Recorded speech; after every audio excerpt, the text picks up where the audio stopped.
I am asking you to connect through social media. And what I'm asking you to do is to have a go yourself, okay? Connect with the computers, connect with the internet, connect with your friends, connect with, there's a gentleman, Brian Berry, who I used to play rugby with many years ago. Connect with the people, and either connect with new people or reconnect with people you were in school with that used to live close to you, now live on the other side of the world. Don't forget that somebody that was in school with you and now lives in Houston, Texas, or now lives in Australia, in Melbourne or whatever, is the perfect tenuous connection for you to publicise your business if you're going to, as Dawson Stelfox had earlier, regenerate the areas or what have you. So I'm going to give you a quick insight into social media. I'm going to go relatively quickly through this. This information will all be up. My company's called InternetSense, and the website's internetsense.tv. It'll be published at the end, and I think the packs and so on, you'll be able to go through and see this information. Experiment. Like anything in life, have a wee go. Let your hair down, and just have a wee go. So whenever you go home tonight or tomorrow, make sure it's tonight or tomorrow and not 3 weeks from now. Get yourself a Facebook account, have a look at Twitter, get some photographs, maybe something from it. Lots of people have digital cameras that the thing's been sitting stuck at their sister's wedding from 18 months ago. Get that, connect to the computer and see what happens. You can do no wrong. Try a variety of social media tools. I'm not here today to advocate one media tool over a different mechanism or medium. Find the one that suits you best. Be friends, make some friends, and share. What a good lesson in life that is, never mind social media. So have a wee go, get some friends, and see where it takes you. Certainly in my experience over the last 18 months, it's taken me to bigger and better things, including coming and talking to you guys today. Make it central, okay? Make a decision if you're starting a business, if you're starting a new enterprise, 10% of your time, or 1% of your time, or 25% of your time, depending on what the enterprise is going to be dedicated to making this work. I would say that my own business bottom line has benefited, and I mean bottom line, not revenues, net profits have benefited by perhaps 20 or 25% in the last year, 18 months, because I made a decision to make this stuff central. Us internet and computer people love acronyms. So the acronym is POST. Think of the people you're going to target. Are they in Northern Ireland? Are they in ROI? Are they in the UK? Are they further afield? Think of the people you're going to target. Think of your objectives. This could be business or personal. So think in terms of, what is my objective? Am I going to make a few new friends and learn a new skill? Or am I going to get 4,000 people to come to my new ape thing that we had earlier on the screen? So think of your objective. Think of, my boss 20 years ago, he told me to work my plan, plan your work your plan. Think of how you're going to do it and what you're going to do. What's your strategy, in other words? And then think of the technology. Now I said to you, I'm not going to advocate one particular type of platform or technology, but it's hard to beat this wee iPhone, okay? When you get yourself an iPhone, you can Twitter, you can do telephone calls, you can do texting, you can do your Facebook, you can take photographs, you can take video. The only problem you have with an iPhone is, what are you going to get next Christmas, especially in the boys' toys category. What are you going to get next Christmas? So one thing I would say, one of the things that's really changed my life is getting an iPhone and all the different ways you can connect, as I say, with the photography, with the tweeting, with the Facebook, with the text. On the text, tell you a funny story and try to give you a bit of a smile. I have a couple of amusing anecdotes. I spoke to my friend Simon the other day. Simon's 42, and Simon said to me, I was having a beer with him, and he says, "Phil, I don't text." And I was like, "Simon, you don't text! You don't text!" I nearly swallowed my glass of beer, glass and all. I was really, really terrified that this man had just decided that texting was not going to be a part of his life. I'm sure everybody in the room gets their text out and texts their daughter, or texts their auntie, or texts their niece, or whatever. My first text was in 1996, and my phone arrived, and my phone said on it, "Hello Philip, it's me Gordon, what about that cricket photograph?"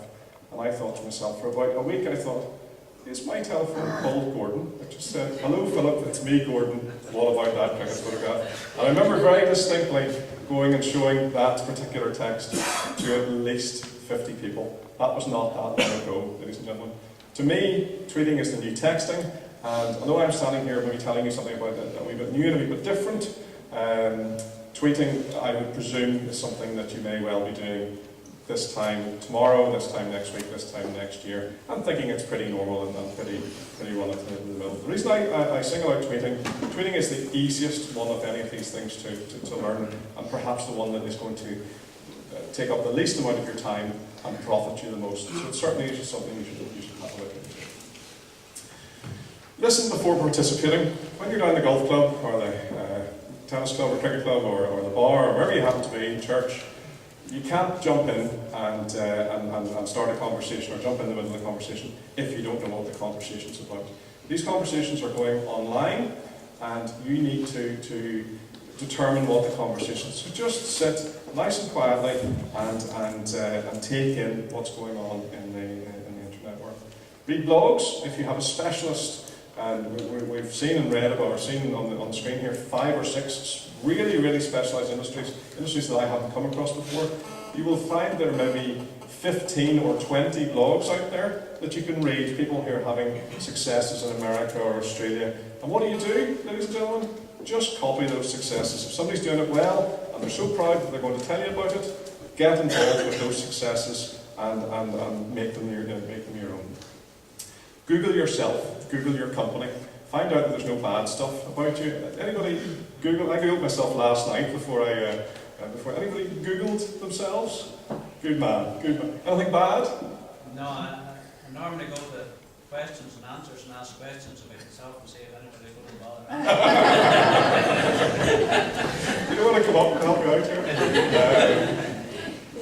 Google yourself, Google the company, and find out. Like anything in life, if somebody had a bit of a grudge against you, you might want to go up to them and say, look, why do you hate me or whatever. It's exactly the same on the internet. If you're starting from a flat playing field for the first time, have a wee go and see that there's no bad stuff before you start putting lots of good stuff on. And listen. I'm trying to be as open and transparent, as honest as I can be. Avoid waffle. This is the one part of my slides that I don't actually agree with myself, as I'm a bit of a waffler myself. Avoid evasion and lying. Don't tell lies about your product or service on the internet. There are thousands of examples of companies that have screwed up. Dell apparently was one of the worst examples of a company that really screwed this stuff up badly. And Dell have gone around and changed that around, and have just done billions of dollars of business on the internet. They started off badly, did it wrong, and had a concerted effort to put it all right again. And admit your mistakes right away. Share your content. Everybody in this room is an expert at whatever they do, whatever they're diversifying into, whatever they used to do. Everybody has their own opinions. Get those opinions, create them into short paragraphs, short sentences, stuff that is easily packaged and easily sent out on the internet, on the stratosphere, on the World Wide Web, and let people know that you are an expert in whatever field you're an expert. Lovely story here. I was working with a man. He's called Lieutenant Colonel Robin Charlie, OBE, and in 1976 he wrote a thing on medals for the Imperial War Museum, and we looked him up, Lieutenant Colonel Robin Charlie, OBE. And the thing about the medals came up, and where you or I would have read 2 lines or 3 lines, he read about 10 pages on the internet, and he looked at me as if to say, I did write that. Now if you imagine you'd written something 20 or 30 years ago, you might struggle to remember it. But that man, I have never seen a man so proud that he was part of the internet. That was content that he created, and he, forevermore, will be a part of the internet.